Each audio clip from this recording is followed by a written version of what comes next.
এখন প্রশ্ন হলো ভোট দেবো কিনা। তো এই কথাটা তাদের মনে আসছে কেন?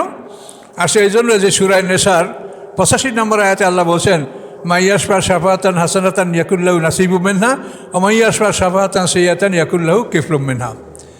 আল্লাহ বলছেন, যে বা যারা ভালো কাজের জন্য সুপারিশ করবে, সেই ভালো কাজের একটা সওয়াবের একটা অংশ ওই সুপারিশকারী পাবে। ভোট দেওয়াটা এটা একটা জরুরি, আপনি এটার জন্য যাবেন এবং আপনাকে বিবেচনা রাখতে হবে যে এই লোকটা ভোটে ক্ষমতায় গিয়ে আমার এমন কাজ করবে যাতে আমিও তার পাপের ভাগী হব, এটা যেন হইতে না হয়।